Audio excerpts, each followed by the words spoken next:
বড় ধরনের ভূমিকম্প ঝুঁকিতে রয়েছে চট্টগ্রাম। এ অঞ্চলে ঘন ঘন কম্পন বড় দুর্ঘটনার পূর্বাভাস বলছেন বিশ্লেষকরা। বিশেষ করে অপরিকল্পিত বন্দর নগরীর ৪২% এলাকা এবং ৫০,০০০ বহুতল ভবন অতি ঝুঁকিপূর্ণ।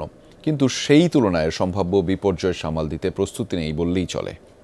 ভোগান্তি ভুলে চলে আসুন রিগালে। ওয়ারেন্টি সহ স্টাইলিশ কালেকশন নিয়ে রেডি রিগাল ফার্নিচার।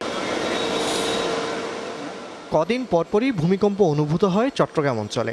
গত ফেব্রুয়ারিতেই হয়েছে ৫ দফা, যা বড় ভূমিকম্পের পূর্বাভাস বলছেন বিশেষজ্ঞরা।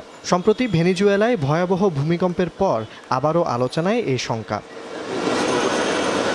বিশেষজ্ঞদের তথ্যমতে গত ১০ বছরে চট্টগ্রাম ও আশপাশে অন্তত ২৮০ দফা ভূমিকম্প হয়েছে। সর্বোচ্চ মাত্রা ছিল ৫.৯। বেশিরভাগের উৎপত্তিস্থল পূর্ব ও দক্ষিণ পূর্বে ইন্দো বার্মা ও আরাকান বেল্ট এবং মিয়ানমার সীমান্ত ঘেঁষা সক্রিয় ফাটল অঞ্চলে। এখন সেখানে অনেক এনার্জি স্টোর হয়ে আছে এবং ছোট ছোট ভূমিকম্প হচ্ছে। এখন যে কোনো সময় ওখানে বড় ধরনের ভূমিকম্প হওয়ার সম্ভাবনা একেবারেই বেশি। চট্টগ্রামের নগরায়ন এমনিতেই অপরিকল্পিত, ইমারত নির্মাণ বিধিমালাও উপেক্ষিত। বিশেষজ্ঞদের মতে চট্টগ্রাম শহরের ২৯% এলাকা উচ্চ ঝুঁকিপূর্ণ এবং ১৩% এলাকা অধিক উচ্চ ঝুঁকিপূর্ণ। দক্ষিণ পতেঙ্গা, পূর্ব ও পশ্চিম মাদারবাড়ি, সরাইপাড়া, দক্ষিণ আগ্রাবাদ, দক্ষিণ কাট্টলী ও গোসাইলডাঙ্গা বেশি ঝুঁকিতে।